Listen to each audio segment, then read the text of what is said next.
Ladies and gentlemen, we now call to order our January council meeting, and I'd like to recognize Councilman Nathaniel Miller, who will deliver the invocation. Let's bow our heads. Heavenly merciful Father, as we come here tonight, we're asking you, God, to let us go about this meeting in a sensible and orderly manner. Do not let petty jealousy and tribute personalities get in the way of this meeting. God, we thank you for waking us up this morning, letting us see another day. And dear God, please, God, bless over us, watch over us, and guide us through this meeting. These are all blessings we ask in Jesus' name. Amen. Amen. Amen. We now invite you to join us in the Pledge of Allegiance. I pledge allegiance to the flag of the United States of America and to the republic for which it stands, one nation, under God, indivisible, with liberty and justice for all. I want to thank everybody for coming out tonight. This is our first regular meeting of the new year. It's hard to believe, but February is at the end of this week, so we have a busy agenda tonight. I don't mind telling you. I'm going to try to move things along. We get bogged down. We may just, might be rather abrupt going to the next topic. We do have one public, not a hearing per se, but a public meeting. This council has been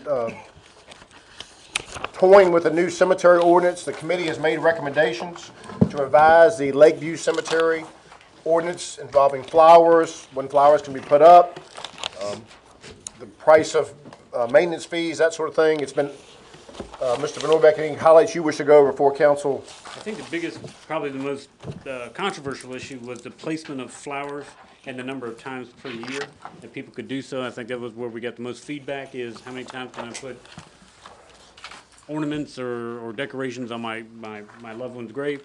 The previous policy adopted by the previous council had 6 times a year, various different holidays when it was permissible. Now, it's permissible to leave items on a grave at any time, but once a year, the first week in March, the town will go and collect everything up, and then you can start over. What we get is a lot of older stuff from like Christmas time and all that kind of thing, and I think March is probably before we start cutting grass, before we start doing things over there, and we'll remove all the decorations. And then if people want to start putting decorations back, but at least that'll get the old decayed ones or the derelict ones up off the property. If anybody wants to keep their decoration, by all means, take it up before the 1st of March, and then you can put it back on there if you so choose. Okay? So that was the biggest change. There is a $200 burial fee, which we now call a maintenance fee, and it really is for cutting grass and paying the guys to work in the cemetery. That's exactly what the money goes to. All the dollars that are paid for the purchase of the lot or for the purchase of the maintenance fee, all those monies are segregated in a separate fund, and we don't spend those for any purposes. We have perpetual care fund, and then we have an operating fund. All those dollars are put in an operating fund. Okay.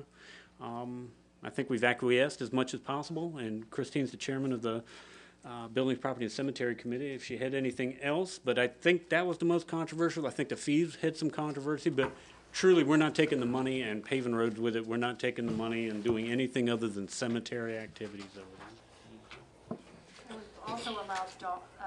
It does allow dogs. You can walk your dog in the cemetery on a leash, and you may also, you're encouraged and required to clean up after your dog. That's correct. And one other change is we've been inundated with flags over there, either Confederate flags or United States flags, and all the above are okay, but they need to be placed by a recognized group. We don't want people just randomly going and removing and adding and doing that sort of thing. So and I think the American flags have been, either the VFW or ROTC have been doing them. The Confederate flag, we want to make sure that we have a recognized Confederate veterans or a recognized group, and not just be one particular individual or a group of individuals going in and doing that. So we want to make sure that that's consistent, that they're removed when they're in bad shape, the flags. But otherwise, on the 1st of March, remember, we won't take up all the American flags. We don't do that. We won't take up the Confederate flags, but we will take up any of either one if they get really tattered and in bad shape. That's the first full week of March. First full week of March, that's correct. So if there's something you cherish out there and you're like, I don't want the town guys may come get it, remove it in late February and go back in mid-March and place it there. Anyone here tonight with any questions, concerns? It's not really a public hearing per se. It's been advertised. I commend the committee for the work. This has been a 6-month process, basically, starting last July. Hearing no comments, members of council, what's your pleasure? I move that we accept the cemetery policy as presented. Second. Mr. Nash has seconded Ms. Hasbrook's motion. Any further discussion? My only question is, I suggest you might want to reword it on the burial fee or the maintenance fee. At the time of death, there'll be a maintenance fee. Maybe that should be worded before burial, because the way that's worded, it almost does sound like, okay, when you die, where the purpose is you want that to be paid before the burial takes place, but it doesn't mean, at the time of death, there will be a fee. Yes, prior to interment. Yeah, I mean, it could be 3 or 4 days. Right, that kind of sounds a little death tax-esque. Anyone else? That was I commend the committee. All in favor of the motion, say aye. Aye. Opposed? Motion carries 7-0. You have, Okay, so what do you want it to say? I would just let staff, it says right now, at the time of death, there'll be a maintenance fee of $200. Okay. I would rather it be the emphasis prior to the interment. A maintenance fee of $200 shall be paid to the town. Prior to interment, there will Yes. be a maintenance fee of $200. Yes, Okay, yes. gotcha. All right, moving right along, you have 4 sets of minutes from going back to November. Members of council, what's your pleasure? Move to dispense with the reading and approve them as presented. Second. Ms. Thompson has seconded Mr. Nash's motion. Any discussion or clarifications? Hearing none, all in favor say aye. Aye. Opposed? Motion carries 7-0. I did not see any scheduled visitors on the agenda. Anyone tonight who would like to address council? There are 2 opportunities. This is the first, and then there's a second opportunity. Do I see anyone who would like to address council right now? I see a hand, and pardon me, I have a cold. I don't have my glasses on. If you'll come forward and state your name and address.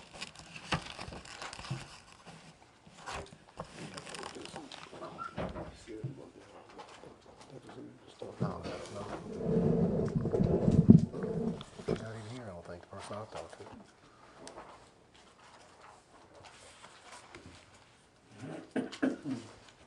My name is Bessie Gregory. I live at 407 East Broad Street, Blackstone, Virginia. I came home on December 21st, and I had a letter on my door from the town saying that I had a water leakage in my home in the amount of 66,100 gallons of water and sewage. I got the note off the door. I went into my home. I checked my sink in the kitchen. I checked my bathroom. Wasn't nothing running.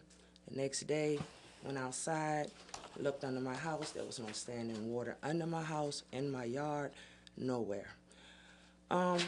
So I contact my landlord, and I told him about it. He got a plumber.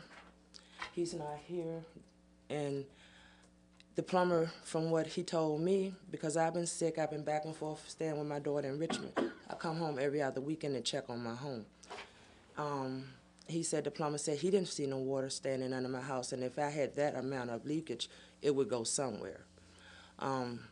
He said the only thing that he could feasibly say was that perhaps it was a running toilet. My question to him was, when I left my home to catch the bus to Petersburg, I check everything before I leave. It wasn't running. It started running when I was gone, and it stopped while I was gone. It wasn't running when I came home on the 21st. I got the notice on my door the 19th. So I came to the town. I called the town. As you know, I was very upset. I'm on a fixed income. And like I said, I've been sick since August. So this was the last thing I expected. I don't know what to do about this. I just know that I cannot feasibly pay this. I'm willing to pay what I have paid. I've lived there for the last year. It runs about the same thing. I just don't understand why this particular time this happened and then corrected itself and went back as business as usual with my bill. 66,100 gallons, you said? Of water and sewage. Okay. Now, what has happened, I will give you some examples of what we've done in the past. Of course, council, I know there have been some situations like this in the past where council has, when people have had a leak, we've waived the sewage. If it doesn't go into the sewer line. Right, and then I know in the past also council has done, I know the car wash one time had a frozen pipe burst and there was 6 months allowed to pay the water. I think we gave Ms. Henderson 8 months, if you remember down on 3rd Street. Yep. I think we gave her an extended period of time and offered that to Ms. Gregory to go an extended payment plan. Right. I think she's here today to try to talk about whether or not to Have we reread the meter? Are we confident that the meter, we've reread the meter as we would? Okay, so what is her normal usage? Probably 2,000 or 3,000 gallons? Yeah, I mean, if that, yeah. So obviously we had a big, now I'm a little confused about one thing, and maybe I didn't listen closely, but you said you think the toilet started running while you, in your absence. The plumber said because he could not find no standing water under my house, no water in my house. Right. He said the only thing that he could possibly say to anybody was that perhaps the toilet was running. Perhaps. Perhaps Right. running. My thing is, it don't just start running by itself, and it surely will not stop by itself. Correct. And with this amount of water, something is wrong here. And I don't feel like I should be held accountable for something that I know I didn't do. I just don't. Like I said, I'm on a fixed income. That even with a payment plan, how in the world can I pay this? I can't. Well, I'm just curious, what is the amount of the money? I know what the gallons are. What kind of money are we talking about here? $1,274.77. My previous water consumption was 13,000. The amount was $24.90. That's what it's been for almost the whole year I've been there. Never nothing like this. I don't even use that much water. And you say you just come back to check on your house every other weekend because I've been sick and staying at my daughter's. Remember I the still have nurses coming to see me, sir. So we, at this time, the town is is certain that the water was consumed. In our opinion, then, yeah, it was used. But no one, including her plumber or herself or the town, knows how it got consumed. Can't tell you. We've read the meter more than one time to make sure. Typically, this kind of thing, I agree Right. with the plumber is a hung-up toilet. We Right. Usually do that, but Right. I haven't been in the house, I don't know. Right. It'll still be running when she got home. Pardon? It'll still be running when she got home. Not necessarily, no. Most likely. No. Sometimes, yeah. Not that kind of money. But even if you ran a toilet nonstop, That's for the whole neighborhood. it's 6 gallons when you flush a toilet. I mean, I'm surprised that taking A little use up. yeah, it'll burn up. I know. I don't know that that's the case. It's not leaking now, because the meter's not spinning. So Right. It said 2 days afterward, from December the 17th to December the 19th, no more usage went through this meter. I didn't come home till the 21st. So how could it just start and stop on its own? I've lived there a year. It's never done it before, and it hasn't done it since. Let me throw a few suggestions out here. One, not try to. Thank you so much for your coming to council, and I could refer this to the Fire and Water Committee, or to the Health and Ordinance Committee, or we could take the bull by the horns here tonight. I know we have a big agenda, but this lady is going through quite a hardship, and I know it's caused a lot of stress on you. Any suggestions? I can't recall the last time we had a residential situation like this. I believe was Miss Henderson, a couple 3 years ago. This is on East Broad, you said? 470 So Sprott this Street. doesn't have anything to do, well, no, so that's further down. This is in the first block where we're doing construction. This would have been the meter reading from November to December. Gotcha, so this is why that. Okay. And if the assumption is also that based on the facts we know, which are few, it's reasonable to assume that the water that was consumed was also discharged into the sewer system. if it ain't on the ground, then it, Right. you know, you don't have an obvious water, and 56,000 gallons, you're right, and you're gonna notice that, it's gonna be a wet yard. Everything's wet now, but it's gonna be appreciably wet. And, What are some ideas, councils? A 1-year payment plan, waiving it, and I mean, they're all kinds of solutions. You've come to the right place. Appeals are made to the council, and I commend you for doing that.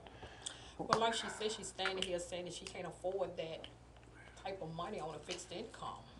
I don't think anybody can afford So, that. yeah, so, I mean, Well, you're talking about a lot of water, 66,100 gallons. Yes, sir. so something's somewhere. The water tank on Church Street holds My question is 150,000 this, gallons. if she leaves and goes to Petersburg Richmond. again, and when toilet starts running again, while she's gone, she comes back 4 months from there with another bill. Did the plumber look at your toilets to see if they look to be in Came order? inside my house, he went under my Okay, house. okay. Could it be a line leaking somewhere? But the water would normally, that much water would show up somewhere. well, the meter be spinning, that's what- Right. The meters no longer spinning. Yeah, pipes don't seal themselves. Any other suggestions?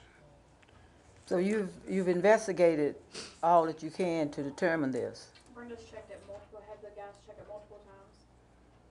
The meter, the water meter, to make sure. She's been keeping an eye on it to make sure it's not leaking. And Brenda's good about that, because one time she called me on my work and she said, Billy, y'all's water is spiking. I said, what do you mean? And we found out, and we did. We found a toilet running in our office one time. Is there a chance that the guy reading the meter could have, that the meter is in itself? She may have used the one and read it by eye. And that's been done multiple times to make sure the reading was correct from the last reading. This is one of those tough situations, ma'am, where we want to be compassionate toward you. I can see the pain it's caused you, and then council always has to worry about the policy and the president, that sort of thing. I think the best thing I can do tonight, which is not a loss for you, is to refer this to the Fire and Water Committee, which handles these matters. And for now, your case is still in limbo, so you know, and I'm really sorry about what this has caused you. But it's home ownership sometimes can be one of the most rewarding and most frustrating things. Who's your landlord? My husband, David Gregory. His mother passed a year ago and left the house for me to live in and have a safe place to be. Okay. Mayor, Yes, sir, Mr. Mitchell, Wayman Mitchell. excuse me for sitting down, but I remember when your uncle was mayor, and one of these situations happened like this, and you really got upset because the town didn't have any situation to handle things like this. And somewhere on the books, it's the way the house you had it, you're talking about 20 years ago. Well, there's one avenue which might be stretching the rules. We do have weatherization funds used to help people with their homes. Now, this is not weatherization. Could that possibly be used to offset this situation? Well, the fact of the matter is, we still have a problem somewhere because nothing has been found for this water It could loss. happen again. And Right. it could happen again, and I don't want her to have to come back up in here 3 or 4 months from now and say it's happened again, and I wasn't at home, so, you know, if you got an outdoor spigot and somebody knows you're gone and comes and starts cutting your water on to use water, you know, what? The people that live beside me are elderly people, and I Right. can't really see Well, them I'm come not out. saying they did it. Anybody. Anybody can cut on your water, sweet. My mother-in-law lived there for years and never had a problem like this. Never. Yep. I've lived there a year. I've never had. I agree with you, there's a problem somewhere. It is. Whether the plumber found it or not, Yeah. you know. Thank you. Yes, ma'am. Thank you. I'm going to refer this to the Fire and Water Committee. Mr. Mitchell, if there's an avenue to explore, I want to assure you and everybody in this room tonight, I would utilize it immediately. And in the meantime, I mean, she's not charged interest or anything on that bill until. No. No. There's The no. Interest bill is is waived. due at the end of the month, Well, we're you not gonna cut it off. waive Well, it let's- until. We'll only wait till after we have the meeting before Until the committee, yes. payment is brought up. Yeah, we're going to have a Fire and Water Committee meeting as soon as possible. Take this matter up, item number 1 on that agenda, and report back to the council. Vote on the fees if you don't mind real quick. I'd entertain a motion to waive penalties and late fees at this time on Miss Bessie Gregory's account. Second. All right, Ms. Thompson's moved, Mr. Morgan is second. All in favor say aye. Aye. Opposed? Motion carries 7-0. Anyone else on the visitors? There's 2 opportunities to speak. This is the first time. Anyone else? I see a hand. Yes, ma'am. Yes, ma'am. Sharon Dalton. Your matter is on. Number 7 on here, is that me? Yes. Yes, ma'am. You are on the agenda. Well, I'm gonna make y'all happy tonight. I'm going to withdraw that, but I do want to explain it. Okay. If you'd like to do it now, let's go ahead and do it now. That's okay. You want to explain it now? We can do it now. I'll give you a minute so I can go. Sure.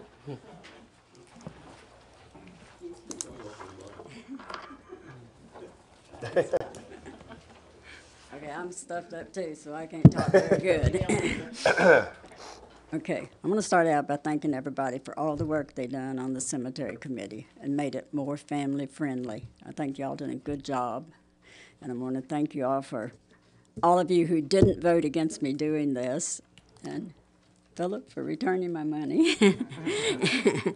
But anyway, the only reason I wanted to buy these 4 lots was because it squared it up there, and I could move the stone where it makes a big L shape. I could move the cornerstones and make it look really pretty. And I would give back the town all rights to it. Nobody would ever be buried there. This was the agreement.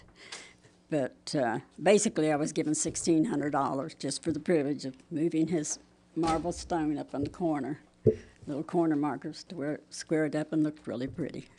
Well, it looks But pretty. that was all that I asked for, and that was all I gave the $1,600 for, was just for the privilege of putting that right there on the corner. But if it's going to open up a can of worms for everybody, I can understand that. Well, we thank you. Well, there were several people at the last meeting who said that if folks who visited the cemetery took care of grave sites as you did, we would not really have to have a cemetery policy. Well, thank you. I You do a very appreciate good job. that.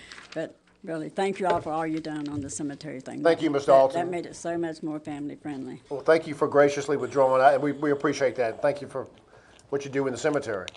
We'll move right along. Anyone else under visitors? Yes, sir, Mr. Mitchell. We gotta do something about this Main Street, those trucks, somebody's gonna get real bad up there. I mean, they're not playing when they come through. You talking about big trucks coming down Main Street? It's certainly busy. The streets are wearing out, aren't they, Mr. Town Manager? Anyone else tonight under the first visitor segment of the agenda? Then we will get on with the rest of our agenda. You have the fire chief's report. We have the chief with us tonight, Chief Tomer. Saw you early this morning. All right. Under old business, we're hopefully going to place our new air packs in service tonight. They're doing a final training on them this evening with the sales rep, and we're looking forward to getting them placed on the apparatus. Turnout gear bids, I have 2 bids in. Regretfully, our competitor was unable to sell the turnout gear. They haven't received approval from the company to sell that brand yet. But I'm waiting for all the numbers to finalize. Regretfully, the price of turnout gear actually went up $600 per set this year. So We do what, 4 or 5 sets? we usually do 5 sets. Yeah, you used to do 6 at one time. What is it? So what's it right now? What's it called? What's it for the people in the audience? What's it cost to equip a firefighter out there right now? Just a coat and pants is right at $4,000. Wow. But you're talking about material goes into the harshest environment you can imagine, so it doesn't last forever. And we're required by the government to replace it every 10 years, no matter what it looks like. So it's Yeah.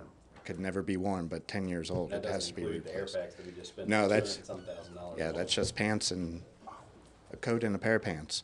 Include boots. No boots, no helmet, no gloves. But if it saves one life, it's all worth it. That's, Sure it is. Sure it is. Yep. Yeah. So hopefully by the February council meeting, I'll have the final bids on everything and for your approval.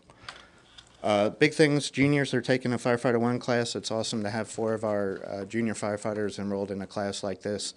It's over 200 hours of training that they're going to need to have to sit for state testing. It's a heck of a commitment, and especially as somebody that's 16 to 18 years old to step up to the plate and go for that. Absolutely. We recognize Deputy Chief Zach Bears with 17 years of service this month. In addition to Daniel Falwell recently completing rookie school, we have 2 more firefighters that were hired by the city of Colonial Heights, Willie Wright and Corey Murphy. That's awesome. So it's a great thing to see a lot of our Blackstone firemen belonging to Fort Pickett, Colonial Heights, Chesterfield. On the breakdown of calls, I just wanted to point out a couple of things. Yeah. In 2018, we changed the way that we reported. Prior to this, we only reported fire calls. And as you know, no matter where you are in the United States, fire calls is not the most prevalent thing in the fire service. It's actually EMS calls. So we were really misrepresenting of what we do on an annual basis to everyone. And prior to this, we always thought that we responded more to the county than we did to the town. And surprisingly, that number flipped. When we included EMS calls, we responded more to town than we did the county, although our responses to the county actually took more man-hours than town calls. Usually because once you get out of town, the calls are a little bit more serious when it comes to traffic accidents or fires. The other interesting thing is non-call related. We did 3,500 hours in meetings, training, work details, fundraising. 3,500 hours of volunteer time was focused on that. and 3,300 hours was focused on responding to calls. So we took more time making sure the organization ran efficiently, members are trained, and, you know, public service than we did actually responding to emergencies. So it's an interesting breakdown compared to what we used to do. I think it provides a better showing of what your volunteers, what services you get out of your volunteers. Absolutely. Y'all are run to death on EMS. Yes. I mean, Black Center First Responders started in 1994, and the initial intent was life or death medical calls, heart attack or wrecks. Yep.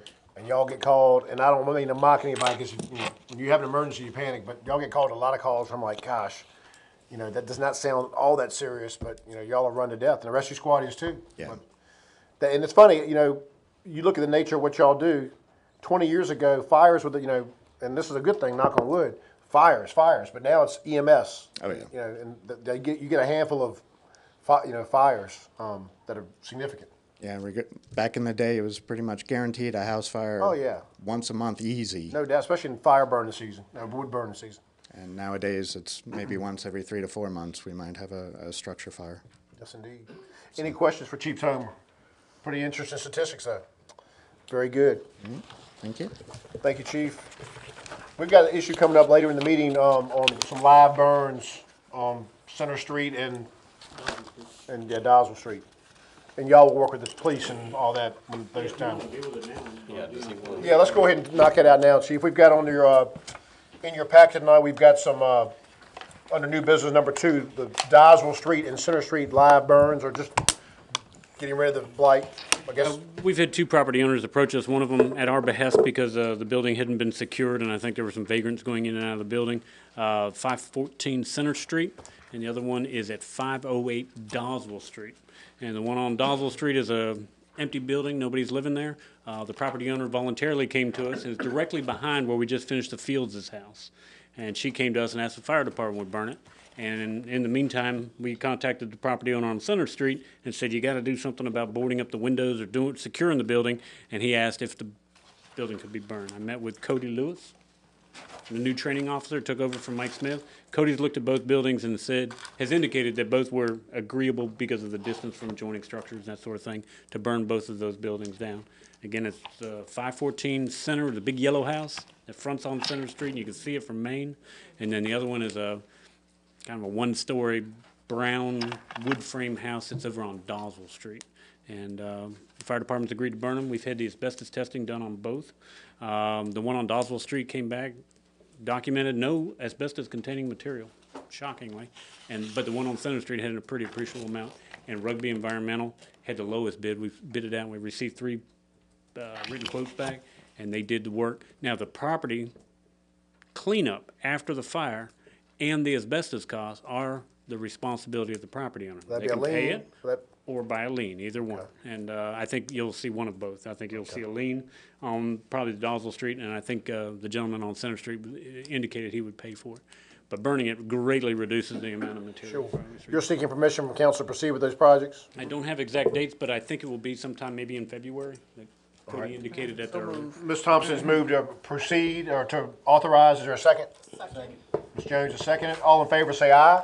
Aye. Opposed? The ayes have it. That takes care of unfinished new business number 2. I want to skip also, because we've got Donald G. here in the audience from Richmond. We've got I want to direct you to the unfinished business number 1, Players Vape. The permit was granted in October with a 3-month review. And I'll just let you know, I talked to the police chief, as I would normally do, and there have been no criminal complaints at all about your business. In fact, I've heard y'all run a very tight ship. We do. Mr. G, the floor is yours. Well, thank you all for giving us this 3-month review. We're sort of excited to be in the city, and we've done everything we could to abide by all of the conditions that you place on us, from time for closing, time to opening, making sure that anybody looks like they're under 25, we card them, and no alcohol, no smoking in the facility itself. And we try to enforce the rule of profanity. If you use it more than once and we ask you to stop, we're going to have you to go, because there are a lot of individuals in there who are having fun. We got a lot of seniors in there who are having fun. and we want to make sure that it's a clean operating business, and we'll continue to abide by all the conditions of which you all set for us. Very good. I will say, I did ask the chief, said, Chief, what do you think? He said he would like to see us extend it for 6 months. Okay? Instead of just going 2 years, 3 years, whatever, just, that was his recommendation, and I said, well, I'll pass it along to the council.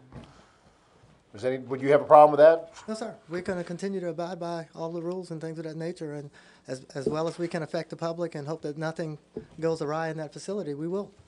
Very good. One thing I want to add, Donna G. and also the vape.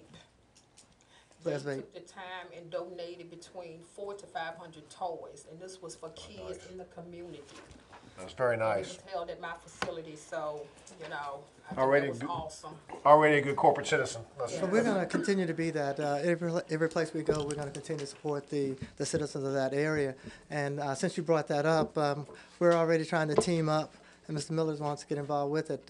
We'd like to have another giveaway. We were doing these things in Norfolk and other places. Last year, we gave away 5,000 toys in Norfolk and Newport News. And we'd like to continue to do that and maybe set up something to where we can go from Blackstone maybe to Cambridge, Victoria, and come on around the crew and try to affect some of the folks in Southside Virginia. I grew up here in Lunenburg County, for most of you who don't know, and we try to do everything we can to support that. So what's Chief's reason for 6 months instead of 3? He said he I don't mind telling you, he said he wanted to make sure, and this is where he and I had some emails back and forth.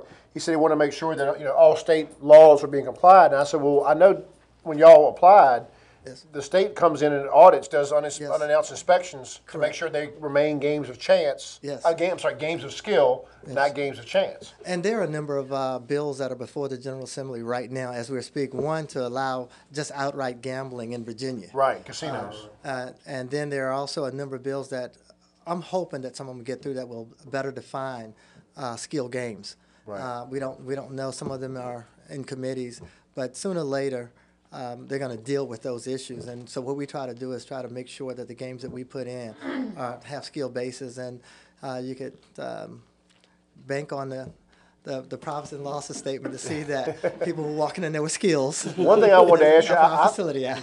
I may have got false intel. I thought by chance y'all are currently closing at 11. Isn't that right? Yes, sir. I had been led to believe y'all might want to expand your hours at some point in time. We would love to do that, but we're going to push that down the line to see, Okay. because one of the things that we have found out, and the good part about where we are, Blackstone has a place, but we're also getting individuals that are coming in from other places, such as Brunswick County. They're coming in from Prince Edward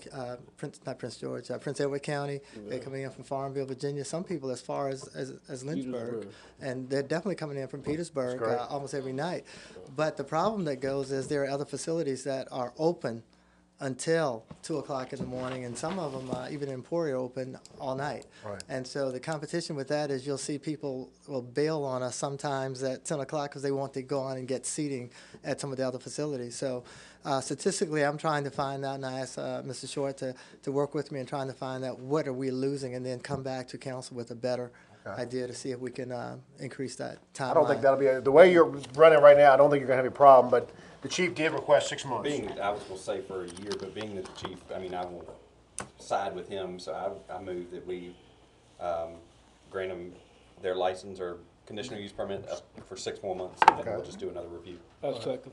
Motion been made and second. Any further discussion? It'd be interesting to see if the other merchants in the shopping center have seen an increase of business, since more people are coming for that. They may be going to other stores and spending the money there too. I cannot tell you that, but I will say that we're one of those businesses that we try to support the folks around. So as it relates to getting people to want to come to our facility, is all part of our marketing. We do giveaways, and it's usually from the facilities that are next to us, gift cards and things of that nature. So yes, we had a giveaway last week, and we try to utilize all the businesses that are around, and one of the big beneficiaries is Mitchell's. Whether it's gift cards and things of that nature, we just provide them something to eat, because some people, they want to go places, so we're trying to steer them to all of the businesses by saying, this was provided by this company, this was provided by that company. So you said the state is constantly checking Yes. to make sure everything, so that whether we grant you a permit or not, they're still checking at any given time. That's right. Yes, So, and we're not going to know until General Assembly. Yes. So That's if it. he wants an extension based on the fact he wants to make sure all state laws being followed and the state is checking on him, why are we going? Well, Chief made the comment to me that on one occasion, he and I believe Sergeant Matthias were asked, or they looked into one game or something to that effect, and I said, well, Chief, one of the things we talked about in October was the fact that, the only people that are qualified to judge something is skill versus luck is the state people. I'm not, but he just felt more comfortable, and I will give you an example. We gave Clay's retirement home, or Clay's assisted living, a blanket 2-year extension, and we had problems that may have been a little bit too wide. So I think slow and steady wins the race here. I have no problem with it. I'd love to have a unconditional 2 years, but 6 months, it also gives us an opportunity to get our feet wet in the community. And at the same time, the governor and the attorney general asked for some of the legislation to be tabled so it could be studied as to what they have. The ABC board has approved some other games that are out there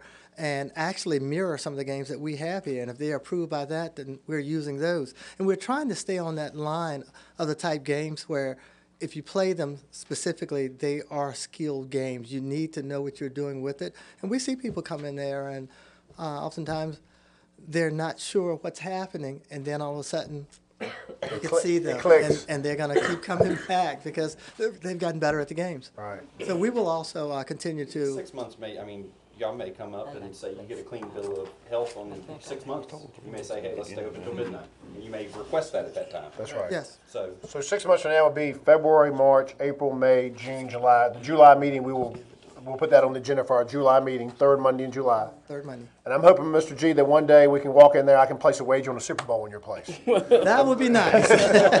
But thank you all so very much. Thank you. Thank you. We have a motion that's been made and second to grant a 6-month extension.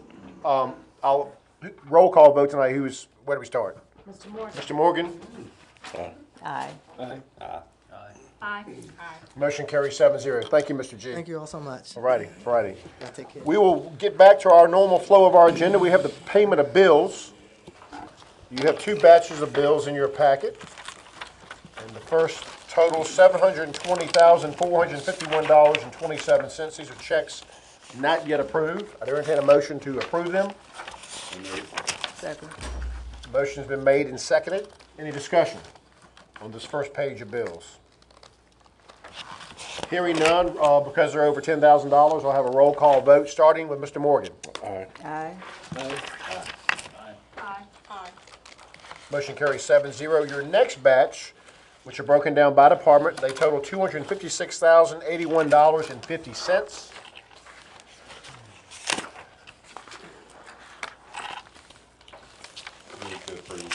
These are bills to be paid. Mr. Nash has moved. Is there a second? Second. Ms. Jones has seconded. Any further discussion? Yes, I got under administration James Elliott, which is obviously the attorney the county uses, $444.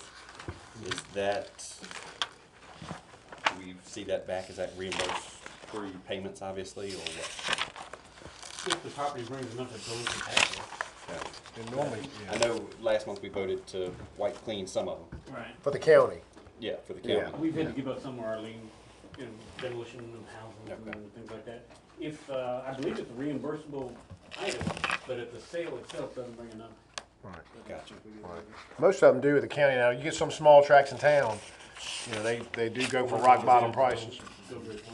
Any other questions or concerns? Under fire department, chief, you can answer this. Comtronics, $3,650 for dish damage. During I believe it was Michael, the hurricane, or storm, one of our communication dishes on the towers was damaged. It's reimbursable, that's all, but insurance, I take it. Any other? I will just add very quickly, we do have a little bit higher than average bill. I noticed that. $143,000 after the past season calculated. We've had some big expenses in here, and Jennifer can correct me if I'm wrong, but the Hurricane Michael, or the tropical storm Michael that came through here, we had some pretty serious sewer system damages. Rocky Bump Pump Station flooded. We're hoping that some of these things may be reimbursed by FEMA in addition. But the bills are up a little bit this month, I will say, and some of that are some larger expenditures. $18,000, for example, that we paid to Biggs Construction on the first page. That was a sewer blowout that we had over at on a Sunday. And we called, "Hey, you gotta help us, man, there were sewers going everywhere." So our bills are a little higher than average. We're gonna get them all paid by the end of the week, but, we had some big expenses, especially in the water and sewer.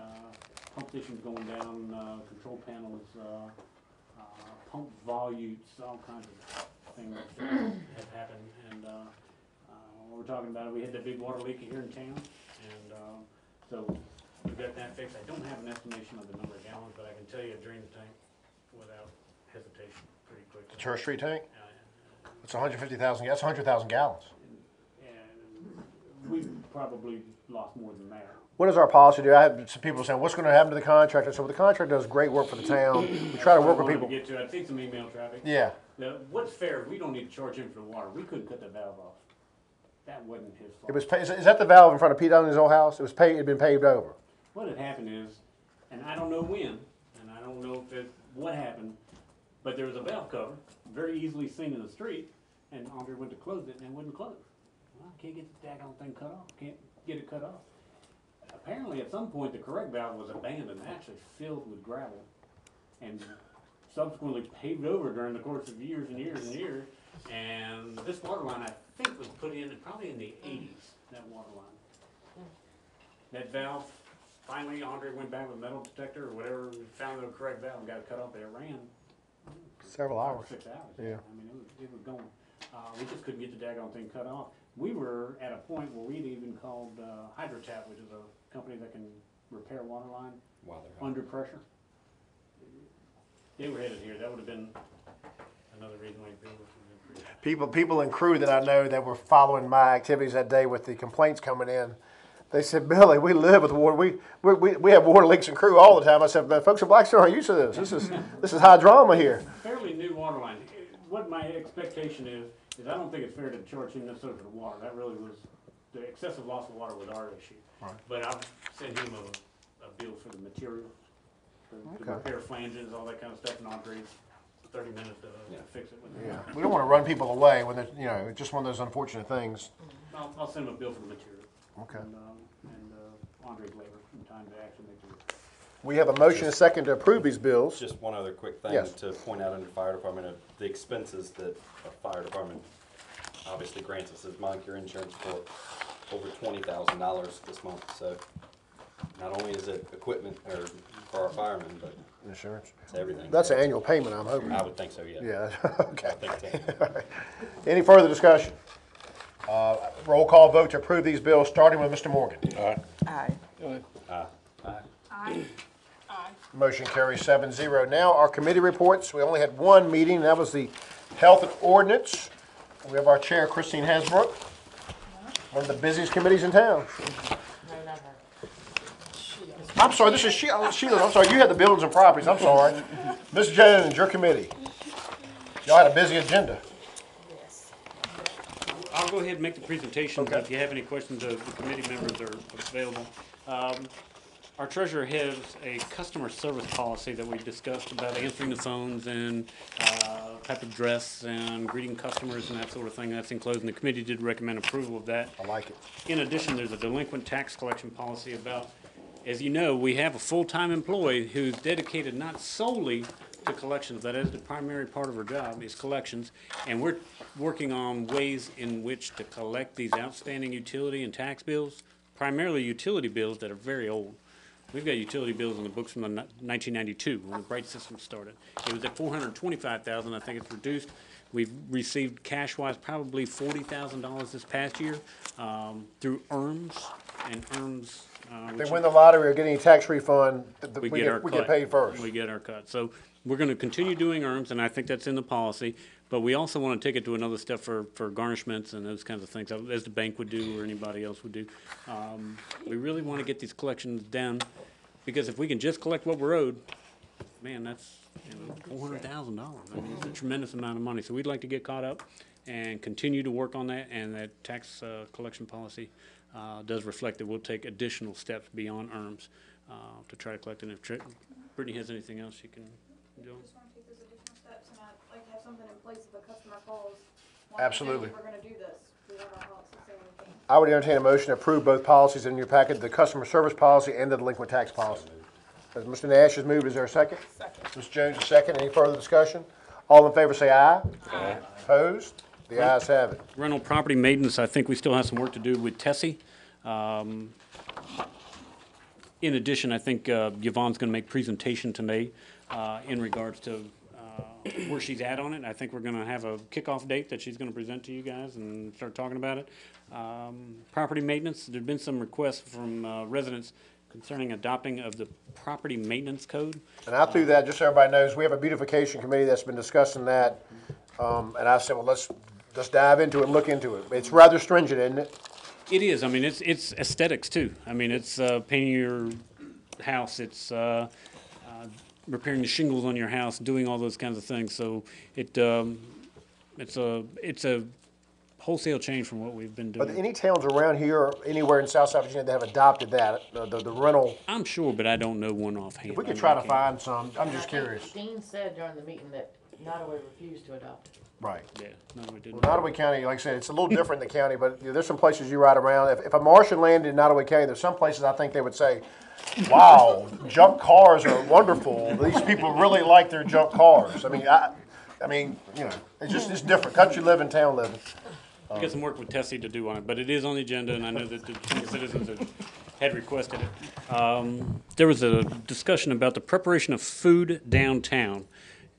You may or may not remember, the town council adopted by policy or ordinance an itinerant merchant's license requirement that food cannot be prepared or sold on town property or within the boundaries of the historic business district. And I think this issue came up about people cooking butts or cooking stews, and I think the committee is recommending that those kinds of activities not be permitted in the historic business Even by nonprofits. Even by nonprofits. But We've already voted on that, correct? I mean, that's The committee has voted on policy, it. isn't it? No, that's not part of the itinerant merchant. Itinerant merchant is the guys making money. Making money. This is for nonprofits or anybody if they're going to cook or Thought we stew had or anything. For Barbara, because I knew she had. We had studied, the committee had been talking about it, so the committee does have a recommendation to no longer allow it in the historic business district. Just for the audience benefit, that is basically between the post office and Hardee's and the Bevel's parking lot. I think the This parking lot back Classic Grill here? is the last location, the parking lot back here. Right, Yeah. right. Town Hall, I think there's a few cutouts down off of Maple. I think your building's out. I think the Curry record lot would be, you could do it on our lot. You could do it at your lot. How would that affect the beer and wine festival? Because they have food there. Well, the beer and wine festival would be a situation where you probably have a one-day waiver. Like arts and crafts. Yeah, like we do for arts and crafts. And like you did for Yoder's Donuts at the Grand Illumination, which was not without controversy. I mean, it's tough, folks. It's tough, these rules. I see Mr. Zachary Whitlow. So if we have like a sandwich stand or competition or a community event or anything like that where food's being served that we fundraise through, or even just for community purposes, do we have to get waivers or? You would if this goes forward tonight. You would, which wouldn't be hard. I don't think. I think there are certain events that come up in the life of a community where that are on the calendar per se. It will be some. I do predict backlash. There are a lot of worthy fundraisers. In that parking lot that the Wilson family owns across. On the east side of Main Street. But what about? I mean, the Classic Grill. They're currently. I don't know if they do it much, but I know they used to cook. They can do it across the street. Okay, The they parking can do it lot where the parking lot. monument is outside the historic business district. So they could cook over there. They can't cook on the south side of Tavern Street. So, for example, Schwartz Tavern is in the historic district, but then you have the historic business district. Schwartz Tavern is not in it. It is? It is, yeah. But the monument right there It's is not. Comes down Okay. Tavern Street. Okay. Goes from there. I think the Armory's in the historic district. Members of council, what's your pleasure? We do have a lot of fundraisers, throughout the town, but I know it also generates smoke. I've heard all kinds of comments about that as well. What is your pleasure? The committee has a 3-0 recommendation. The chief has a question. I'm sorry. Yes, Chief Tomer. The Inman Fire Department is a town lot, and I know it's outside of the historical district. If people are gonna be not allowed to use that lot anymore, I guarantee we're gonna have a whole bunch of people that are gonna request to use You're the first thing I thought of. the fire department lot. And we do have safety concerns with that if there's a call, so I think there probably needs to be some kind of guidance of, is everybody now gonna come to the fire department parking lot since it's on a main thoroughfare? Well, if we're gonna do this and you're talking about waivers, You're gonna have everybody calling for a waiver here, a waiver there, a waiver here, a waiver there. If you They just- can, but I think this, I If you predict just it. nip it in the bud, if we're gonna do this, where you can't do it in the business district, then that's the way it needs to stay. For one and for all, because if not, We you're have a gonna lot just, of, there's gonna be a lot of people that's gonna kick on this. Yes, they Well, are. I disagree So- with that because DBI specifically supports the town and they are in the historic downtown. and that I would think you can require a almost waiver. go ahead and say that DBI chamber events will be. Arts and Crafts Festival. Will be granted their permissions, obviously. I think that should be, I mean, I don't think, personally, I don't think DBI nor the chamber should have to waste their time to come up. I think we should probably go ahead and put it in the policy that Sure. they're already granted. What does happen though if Chief Tomer tomorrow, let's say a month from now, gets a request, hey, Chief, they run us out of downtown, we want to have a barbecue in your parking lot. Does the fire department have to come get, that's town property, this council has to, Didn't we adopt about 4 or 5 years ago a policy about their use? y'all control your premises, y'all are allowed to make those decisions, aren't you?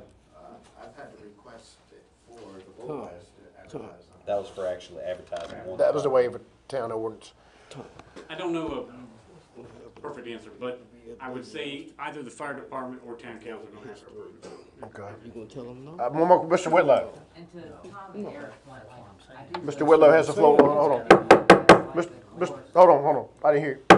Mr. Whitlow has the floor, go ahead, Zach. What Tom and Eric were saying, like, I do hope that's the course that you all take, because I want it to be taken into consideration that food events are a big thing in the town of Blackstone, even if it affects DBI, I don't know about the chamber or anybody else, but you'd be cutting off nonprofits having the ability that operate in this area to fundraise, and then what do we do from there? I mean, like for the sandwich competition, for example, if in the event that we couldn't get waivers and that was the strict policy, we lose money by not being able to do it. What was the main, I'm just curious, what was the main rationale? I understand the reason you don't want people for profit setting up in front of restaurants, basically, people who've made an investment in bricks and mortar stores. But what is the rationale, and I'm just asking because I don't know, on prohibiting nonprofits and fundraisers? I think there've been complaints about the smoke. The and smoke, okay, odors pollution, and all okay, that kind of stuff okay. from some of the merchants. Okay. Are there alternate places in town that would be, that they would have big access to? Town-owned property? Town-owned or I'd say the most appropriate place the town owns, because I think they want the visibility to sell their Boston butts or their stew, would be Town Square. But it's still in the historic. That's business. HBD. Or they could go to Bon Secours, but granted, they hold the lease on that. Good luck with that. That parking lot. They're not operating. I mean, I don't mind telling you, we have a lot that's not in the district. I would entertain the possibility of letting people who want to raise money for worthy causes on a Curry record lot on Brown Street. It's not as visible as Main Street, but it's not bad. I would certainly consider that. what about the property along the railroad that we're gonna use for lease? That may be an option. That may be Very one of good the things we're gonna talk tonight that works about, great for the having guy lease. washing cars. That works really good for the gentleman washing his car. Yeah. That may be a great location, and maybe another use for what we're trying to propose to do. I see one more hand, then we're gonna have a vote. Mr. Osborne. 2 observations. Smoke always prevails this way to this way, so if you do anything that way, it's gonna blow over you downtown. Okay, good point. Number 2, the armory is available, and smoke will blow away from downtown. Thank you. Is the Armory in the HBD? Yes. Yeah. Okay. What's your pleasure, members of council? It's a 3-0 recommendation to deny or to no longer allow nonprofit and civic fundraisers. And obviously, it sounds like it's only one particular lot that's the issue.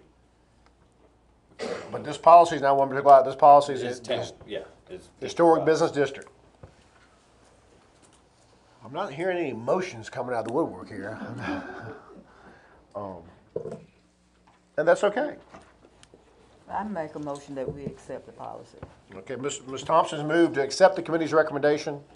Is there a second to her motion? Second. Ms. Jones is seconded. Any further discussion? Madam Clerk, we're having a roll call vote coming on. Okay. We'll have a roll call vote starting with Mr. Morgan. Aye. Aye. Nay. Nay. Aye. Motion carries 4-3. Was Mr. Miller aye? I couldn't hear him. Yes. Okay. The motion is 4-3. It prevails. I was just gonna ask if we could possibly amend it to where, but I mean, that's why I voted no, to amend that DBI and the chamber did not have to submit a waiver each time. So you voted no, so, okay, so you're not in the prevailing Correct, side, yeah. right, That's the right. one I was just explaining. Right. But obviously now with this policy taking effect, that would mean Mr. Whitlow, the chamber would have to come to this council for a waiver for certain community events, and this council could say yea or nay. Can I make a motion that? You they can be make a exempt new from- motion, but you can't address what, That the DBI and chamber be exempt from providing. you can make that motion. That motion's in order. I move that the council accept or allow DBI in the chamber. And the wine festival. In the wine festival, that's fine, because that's a community event, yes. That they will not have to submit for approval for cooking in the historic business district. Based on the fact that they're a close organization and affiliation with the town of Blackstone. Is there a second to Mr. Nash's motion? Second. Mr. Wilkerson, a second to the motion? But is there gonna be like one specific spot that they can go, or is it all in the historic business? I think with This is the spirit of Mr. Nash's motion is there are events that we know are coming up every year, the Arts and Crafts, the Wine Festival, the Sandwich Sampler, you know. I will say that events happen in the museum district and town square and the HBD. That's where you really have your, any type of event. So those are your two. Well, if you want to increase like people going to the Carriage Museum, when you want to do it over there, or Some events would be better suited for there. what else? And the Wine Festival's normally on the grounds of the tavern when the weather's good. Well, the wine festival and arts and crafts. And DBI, Sandwich Sampler. But I'm saying arts and crafts and the wine festival, they all come to council anyway and ask for permission. They do, and they would need to make that as part of their application in the future is what. Correct. Right. Okay, we've had a motion and a second to allow those three organizations and events to have waivers. Motion's been made and seconded. We'll have a roll call vote starting with Mr. Morgan. Aye. Aye. That motion carries 7-0. And Folks? Let them know again that they welcome to come to your place and cook. Absolutely, absolutely. Very good, very good. And this will go into effect. There may be something scheduled that we don't know about. Right. I would say give it a couple months before, so we can notify folks and that sort of thing. So Can we agree by common consent, we'll just say April 1st? April 1st. But I think we need to give anybody that's got something scheduled to They might. chance to go and get it over with. Okay. All right, we're moving right along with the committee recommendations, 911 addresses. I still need to talk with the county about 911 posts. The county provides those to all county residents, except for those within the town limits. And I think there was a inquiry as to why the town residents are exempted from receiving those posts that go in the ground with the addresses, and see what the county's response is. I have not broached the topic with Mr. Rourke, but I will at some point. In addition, there are some incorrect addresses in town. Sadly, I think that there's several over on Dinwiddie Avenue, F Street, and Man Street, and the new subdivision that the town. And Pickett Court. And Pickett Court and Ridge Road. Now, I can remember back in the 90s when we did some readdressing, I think the decision was made by council at that time not to mess with Pickett Court or Ridge Road. And they are out of sequence because they're 1, 2, 3, 4. It should be even on the right, odd on the left. And that's how it should be done. But Pickett Court, Ridge Road area, and Maple Lane is also addressed the same way. And I think the decision was made back then to leave it as is. But I can tell you the ones on Dinwiddie Avenue are just completely out of sequence, and that's a fairly. And they're further from the road. When you have, like in Pickett Court, the homes are close together and they're close to the road. But like I say, Dinwiddie Avenue, when there's they're further away from the road, it's hard to see the numbers. I mean, it's hard for me to see my own number. My number meets the ordinance, but it's not obvious from the road. And our thought process is we have paid 911 tax. We're in the town, have to pay county tax, and then why shouldn't the county have to come in and assist us with replacing those numbers? Right, right. And we'll certainly have that conversation and get a formal response from the county. You also have a recommendation on increasing the price of, for those who want to have alleys and streets vacated? We're going to ask that we have a public hearing. Right now, we're allowed to assess the charges for doing so. Right now, two advertisements in the newspaper is the same as a Board of Zoning Appeals variance or something else, not necessarily a planning commission and council. We're asking that that figure be $250, the same as a variance or any of those other avenues, and that should cover the cost of 2 times in the newspaper, because we have to do that to vacate the alley. Did we agree by common consent to move forward with advertising for hearing? I don't think you need to vote on that. You good? All right. Feeding deer in town. We had a request from an individual in town to consider permitting or not continue to permit deer being fed inside the town limits. I think it Forest Drive is where it originated. noxious or a problem for some folks. And indeed, Chris Mathias has found an ordinance, and there's a model ordinance from the state that says the town council does have the authority to prevent people from feeding deer, even in those periods of time or times of the year when deer feeding is legal. So we have a model ordinance. I can make that available to everybody, but also asking an authorization from council to proceed with the public hearing. It would be an ordinance adoption. It sounds good. I'm just saying, it's one of those ordinances where we might feel good when we leave, but without enforcement, it's, if someone's suspected of feeding deer, it's going to be kind of hard to prove, because they can say, I wasn't feeding the deer, I'm feeding the bird. Feeding the squirrel. Right, but what is council's pleasure? Do you wish to move forward? There is a part of town where it's happening, I'm told. Does council wish to? Send it to public hearing, that's where we hear from. All right, we're common consent, we'll have a public hearing on feeding deer. That's where we hear from. How about that? We're covering all the bases tonight, folks. If it's January, we're just getting started. All right, moving right along. Next up, we have a consent agenda, a banner request for the Tri-County Eagles and Fire Department for a truck pull. Members of council, what's your pleasure? This is a To approve the consent agenda, which is the one item. Yes, one item. Tri-County Eagles Fire Department truck pull banner above Main It's Street. going to be in April. Is there a second? Second. Ms. Thompson, second. Any further discussion? All in favor say aye. Aye. Opposed? Motion carries 7-0. Remind the public that because it's going up, it's because the fire department has participation in it and receives funds, not, we don't allow just the general public to. Correct. to benefit. We've done number one on unfinished business. You have in your packet some Armory Community Center cost estimates, Mr. Novak. Basically, the gist, and you correct me if I'm wrong, the estimates that the architect for the Armory Group per square foot were fairly accurate. I spoke with B&B Consultants, and they do have an architect that they subcontract with, and I can give you his name and the email that he sent me, but he didn't feel like the per square foot costs were by any means out of the market. He said, man, that's probably what I would recommend to my clients. So the per square foot cost for construction, either for a swimming pool or for a revised armor, or a revised community, or a new construction community center, I think he felt like that those were probably appropriate per square foot costs. I think the question doesn't remain how big do you make it? Do you make it the equivalent square feet of the Armory, or do you make it something different? And those are the opinions of B&B Consultants and their architectural sub-consultants. Members of council, any comments, observations? I know we have talked, I've said this and I believe this, we have pretty much agreed that the calendar year 2019, there will be some action movement on that issue. And Mr. Nash has talked about a voting day, that sort of thing. Has the committee decided on that, on the, I hate to use the word referendum because it's sort of different than a referendum, but has the committee talked any more about, okay, all right. All right, any other comments? No, I think when we look at this from a perspective of the Armory being 18,000 square feet, or, what you get for your return on investment, I think we have to take that into account. Very good. So when we move forward on that. Okay. Any other comments or, yes, sir, I'm sorry, I don't have my glasses on. Who is this? Mr. Allman. Just Jake. I'm sorry, I thought it was. How you doing, Jake? I just have a question. I know you're just in the estimate phase. I was just, and maybe this was covered in a previous meeting, do we have an idea on where the money's coming from for this project? Well, Mr. Norbeck has keenly pointed out several times that whatever this council decides to do, whether it's renovate, build something new, it's going to require revenue, which we really don't currently have. It will probably require borrowing, perhaps a tax increase. That's been said before.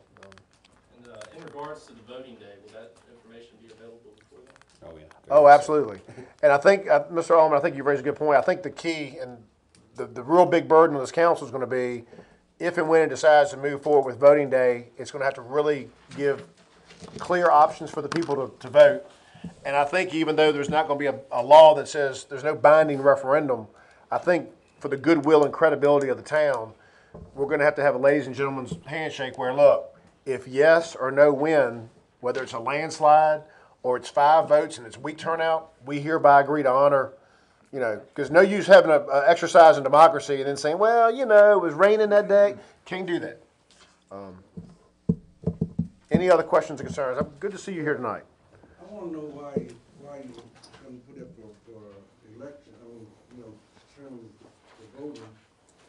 How the actual building still be worked on, as far as the district is a standstill right now, shouldn't be used until it's approved, it hasn't been approved to do it. The only use I'm aware of, Mr. Mitchell, and y'all correct me if I'm wrong, I know there were some improvements being made last fall after hours with the volunteers with their own expense other than the lights. And the council did vote to allow that to continue. I don't know what's going on there now. I do see a. Something on the standby on the voting to determine what you're gonna do with it and start using it after when it's approved. See what I'm talking about? I believe we've already addressed. Yeah, that's been addressed. It's been addressed. Yeah, the Army, there was a vote last November to allow the Army group to make repairs with their own expense after hours. And then we had the night we visited the Armory in December where there was a vote to allow the continued lighting of the American flag. And that's the last I've really heard. I see Kathy Wooten has her hand up. Yes, ma'am.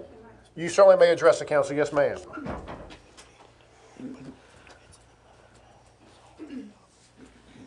My name is Kathy Hanson Wooten.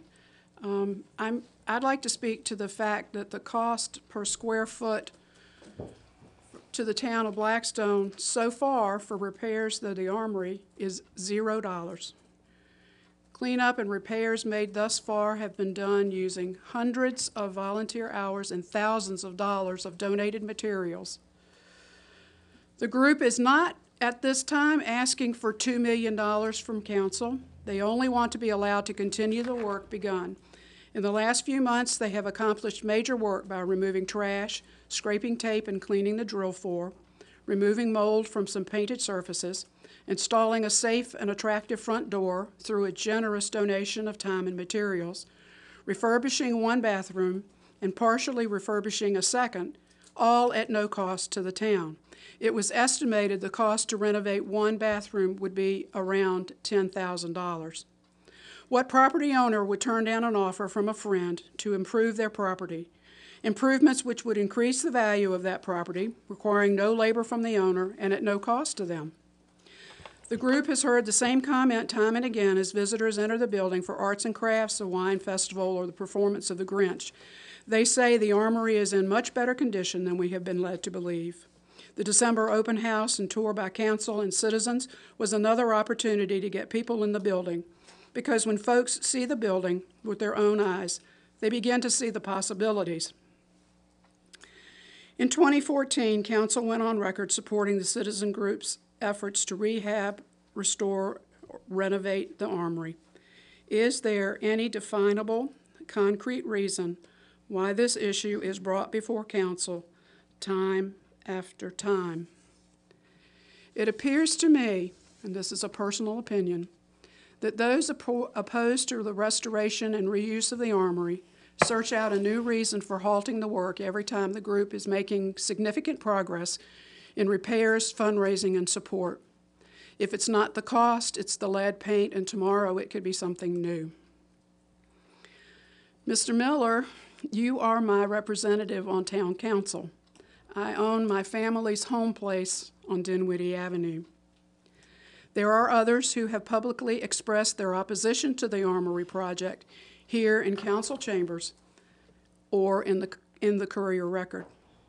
I asked them, and you, Mr. Miller, as well, to tell me why they are so vehemently opposed to the restoration of the Harris Memorial Armory as a community center for all. In all this time, no one who is opposed to the work has given a clear explanation of their opposition. These words are mine and should not reflect on my good friends who have joined together to create a space for recreation, education, and the arts for all in the community. Thank you. Thank you, Ms. Wood. Any comments, members of council? Yes. Mr. Miller? Yes. Okay, first of all, I am not per se against the Armory. The only comment I have said is I don't think the taxpayers should pay for it. My second thing is, okay, the second phase of the grant is coming up. On the second phase of the grant that we're going to write, we're doing the East End grant now. Right.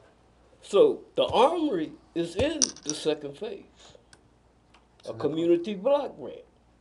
So my question is, why aren't we gonna put in for this community grant? It makes me think that we don't wanna put in for this community grant. The community block grant might save the town of Blackstone money. I've never heard anybody say anything about the community grant.